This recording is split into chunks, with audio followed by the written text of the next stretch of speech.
Sarah Carter stepped out of the correctional facility with a small envelope of documents and nowhere to put them except under her arm. The air felt sharper than she remembered. Freedom did not arrive as relief. It arrived as exposure. Parole meant the gate opened, not that the world made room. She had a degree. She had years of work behind her. None of it mattered once the question came. Have you ever been convicted of a felony? The answer ended interviews before they began. Faces changed. Voices cooled.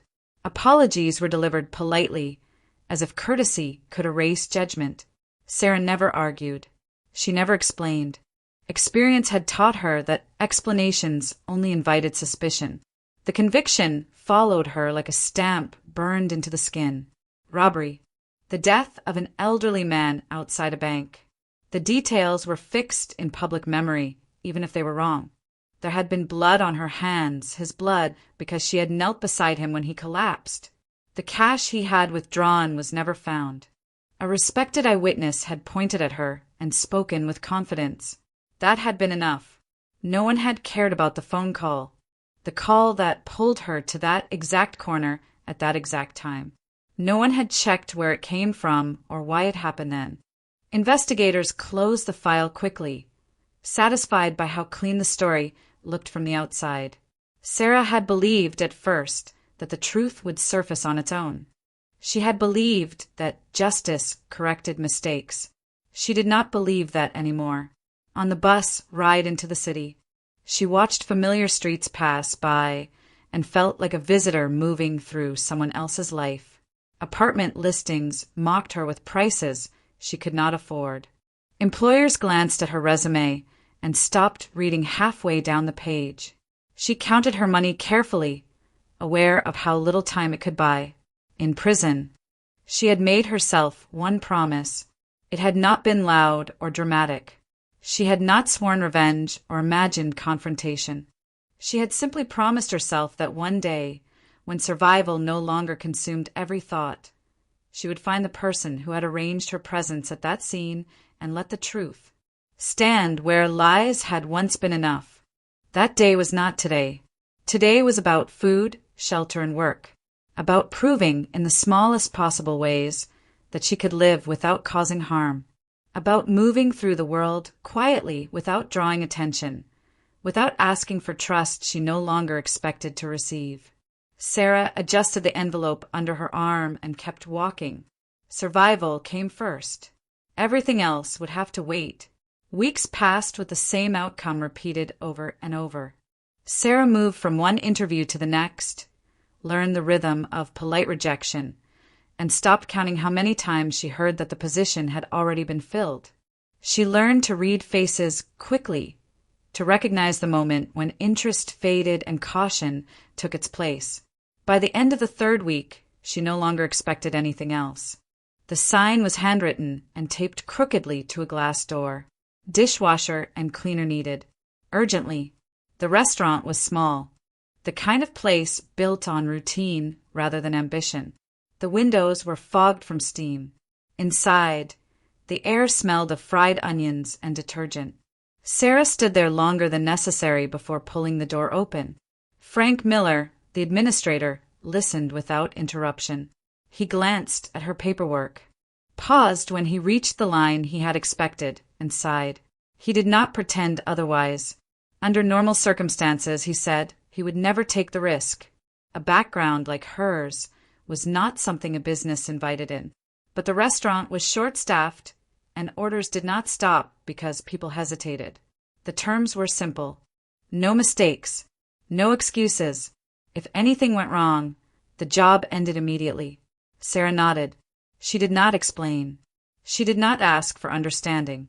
She thanked him once and accepted the apron he handed her. The first days were uncomfortable. Conversations stopped when she entered a room. Eyes followed her movements, measuring, waiting. No one was openly hostile, but no one was warm either. Sarah kept her head down and her hands busy. She arrived early, left late, and spoke only when spoken to. She did not ask questions unless the work required it. She learned the rhythm of the kitchen quickly. Plates, sinks, steam, repetition. The work was physical and unglamorous, but it was honest. She focused on doing it well. By the end of the week, the tension eased almost without notice.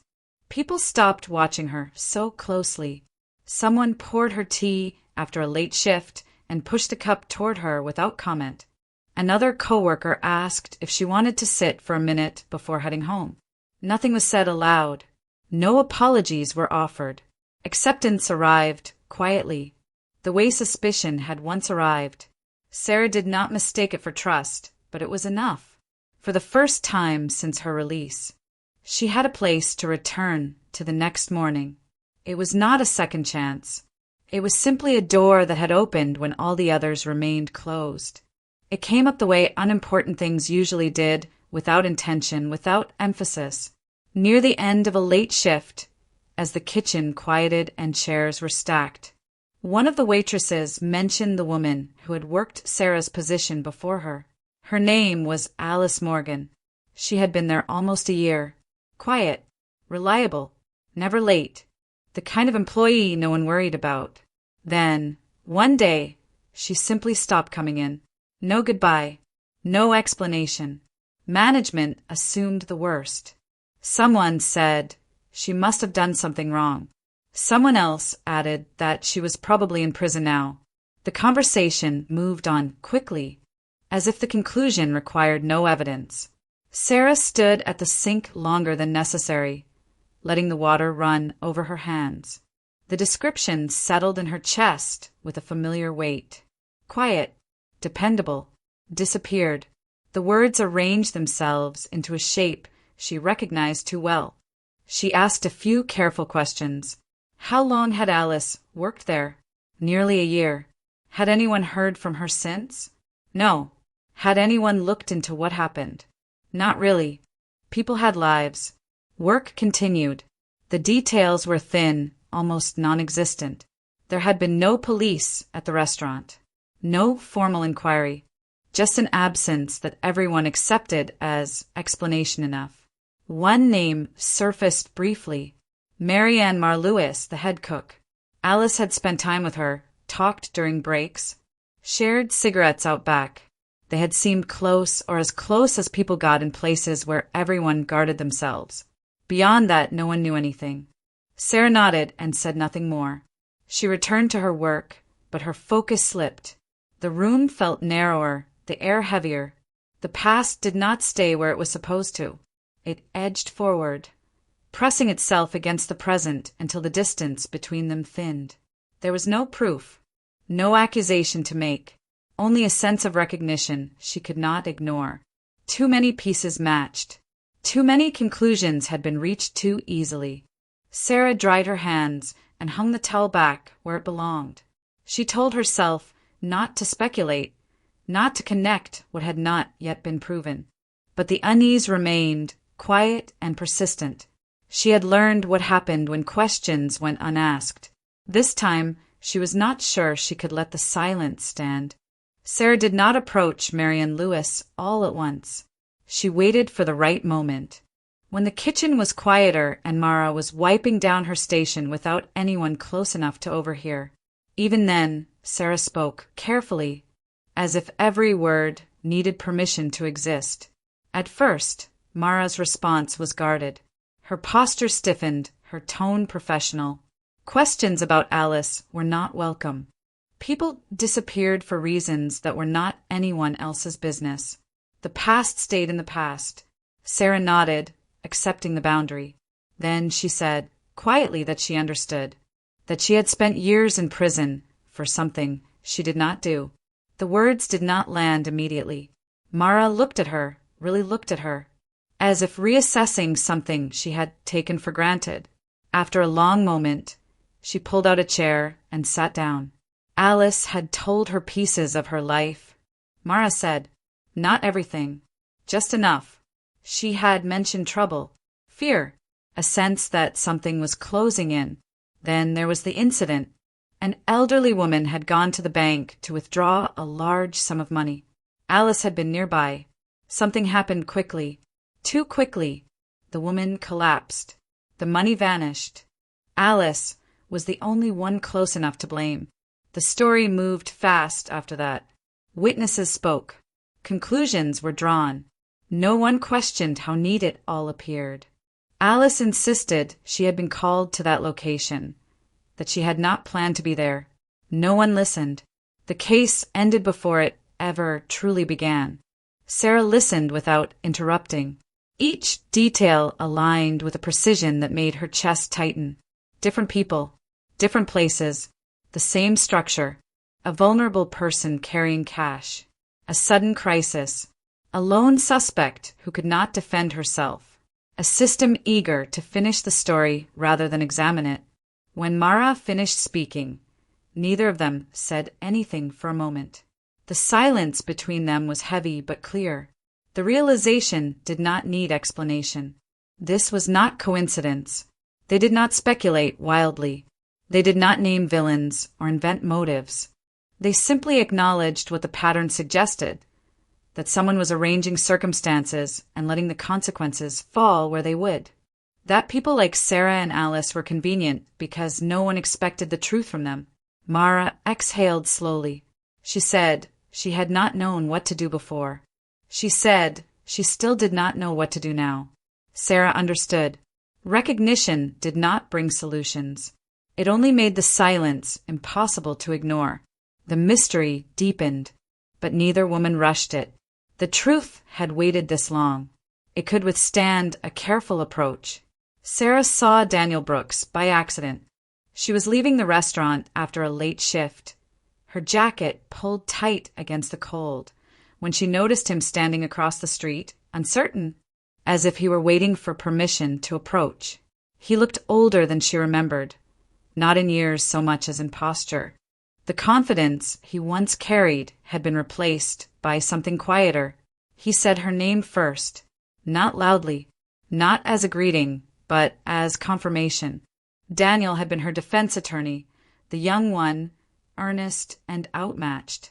Back then he had spoken quickly and believed the law would respond to reason.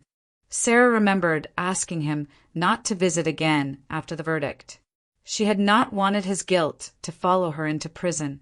He told her he no longer practiced law. They stood there for a moment, traffic passing between them. Then Daniel explained that he had left after her case. He said he could not continue inside a system that rewarded efficiency over truth. He spoke without bitterness, but the decision had cost him. He now ran a small private investigation practice. The work paid the bills. It did not restore faith. Daniel did not pretend he had come with answers. He said he had come because he had seen her name on a parole list and realized he could not ignore it. He told her that after her conviction, similar cases had surfaced, elderly victims missing cash, lone suspects. At the time, a preliminary inquiry had begun. It did not last. Someone higher up had shut it down. Files were reassigned. Questions dissolved into procedure. Daniel believed the truth had been buried deliberately, not because it was inconvenient, but because it was dangerous to expose. He hesitated before adding that leadership had changed since then. New people, new priorities. It did not guarantee anything, but it reopened a door that had once been sealed completely. Sarah listened without interruption. Hope stirred, but she did not trust it. Hope had failed her before. She asked him what he wanted from her. Daniel shook his head. Nothing. He was not offering justice or redemption. Only information. Only the chance to look more closely at what had been dismissed too quickly. He said he understood if she walked away. He said survival came first. Sarah considered the offer carefully. She did not agree to anything beyond listening. She did not ask him to prove his intentions. For now, it was enough to know that someone else had noticed the pattern she could no longer unsee. As they parted, the distance between them felt smaller than before, but not closed. Hope had returned, cautiously, on terms Sarah intended to control. They did not announce what they were doing. There were no meetings, no written plans. Daniel asked questions the way he had learned to ask them, as if out of curiosity, never urgency. Sarah listened more than she spoke. Mara remembered details others dismissed. Piece by piece, a pattern began to form. The victims were always elderly. The amounts withdrawn were always large enough to matter, but small enough not to trigger immediate alarms. Each withdrawal followed a phone call. The reason varied: helping a relative, paying for a purchase, resolving a sudden problem. But the urgency was always the same. Then came the incident: a fall, a medical emergency, confusion, someone nearby, someone alone. An arrest followed, quickly, often before families could make sense of what had happened. Daniel confirmed what Sarah already suspected. These cases moved too fast. Witnesses appeared conveniently. Statements aligned too neatly. He found indications of internal leaks, information about withdrawals reaching the wrong people at the right time. He also saw signs of witness pressure. Not overt threats, but debts called in. Favors demanded. Silence purchased quietly. The deeper they looked, the more careful they became. This was not the kind of corruption that announced itself. It was organized, profitable, protected by layers of procedure. Daniel arranged an informal conversation with a senior official he trusted enough to approach without paperwork. The meeting lasted less than 10 minutes. The warning was direct. Whatever they thought they had found, they were expected to stop. The operation, if it existed, was larger than they understood. People had money invested in keeping it running. Continuing would not bring justice. It would bring consequences. The official did not raise his voice. He did not threaten them outright. He simply stated that people had disappeared for less. Sarah absorbed the message without reaction. She had already learned what silence could cost. Being told that continuing might get her killed did not frighten her as much as it should have. It only clarified what she was facing. Then something shifted. One afternoon, the restaurant was thrown into confusion. The owner was coming in unexpectedly. Word spread quickly that the place was being put up for sale. No one understood why. Business had been steady. The announcement made no sense. When the man arrived, Sarah froze. She recognized him instantly. The posture, the voice, the way people deferred to him without knowing why. Thomas Keegan, the respected passerby, the eyewitness who had testified against her years earlier, describing her actions with confidence that had never wavered. The room felt distant as realization settled in. This was not coincidence. It never had been. The same man who had helped convict her now owned the place where another woman had vanished. The past did not just resemble the present. It stood inside it, wearing a different role. Sarah said nothing. She did not confront him. Not yet. But the thread they had pulled was no longer abstract. It led to a face she knew, and to danger that was no longer theoretical. 3 months later, the case unfolded in public, no longer protected by quiet warnings or procedural delays. What had once been dismissed as coincidence was laid out methodically, stripped of convenience and exposed to scrutiny. The courtroom filled each day. Reporters came and went. Names that had never appeared together before were finally spoken in the same sentences. Evidence traced the operation outward, city by city. Financial records showed patterns that could no longer be explained away. Phone logs connected calls to withdrawals. Debts surfaced, old, buried obligations that had kept witnesses obedient for years. The structure was not chaotic. It was efficient, profitable, designed to survive by keeping everyone just afraid enough to comply. Thomas Keegan sat at the center of it, not as a lone criminal, but as an organizer who understood how to use people without ever appearing to touch them. Intermediaries testified. Some did, so reluctantly. Others collapsed under cross-examination, their certainty dissolving when timelines no longer aligned and motives were laid bare. Witnesses who had once sounded confident now hesitated, contradicted themselves, or admitted to pressure they had never mentioned before. The story that had convicted Sarah unraveled piece by piece. The blood, the missing cash, the eyewitness account delivered with authority.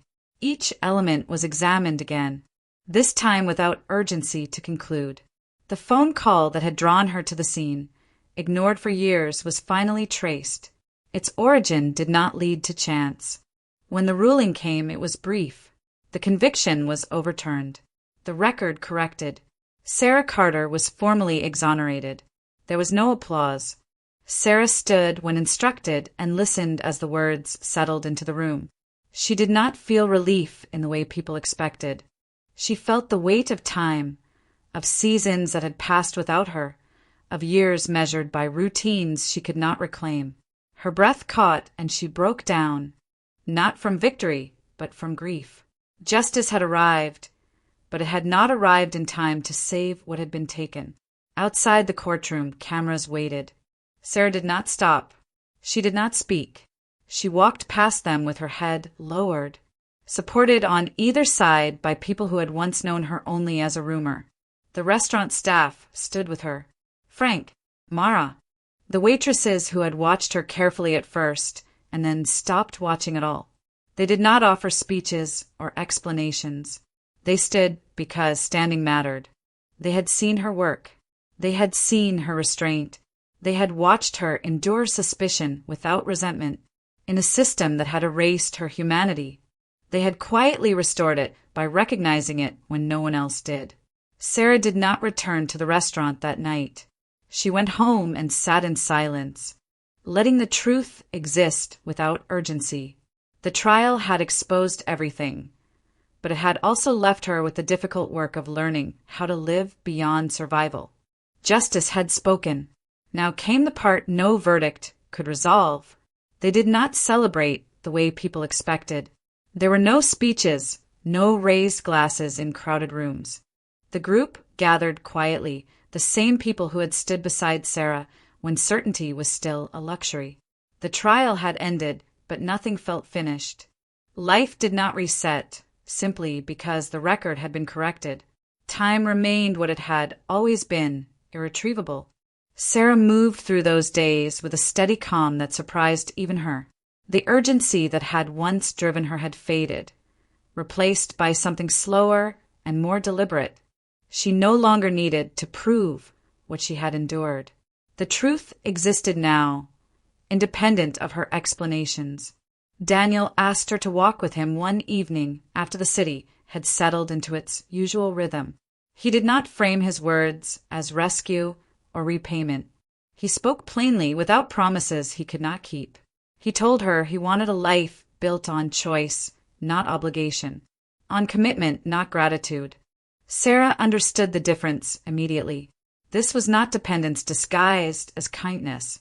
It was an offer made with full awareness of what she carried and what she did not owe. She did not answer him quickly. When she did, it was with clarity rather than emotion.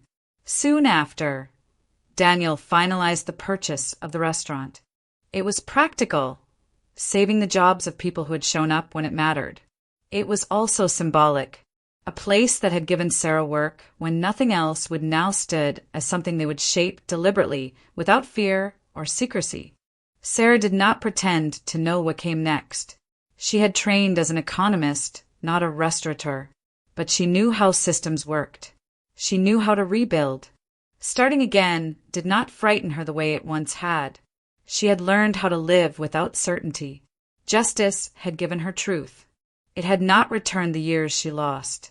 It had not restored the person she had been before the sentence was read aloud. What it offered instead was space, room to choose without lies closing in from every side. The future did not promise triumph. It promised responsibility.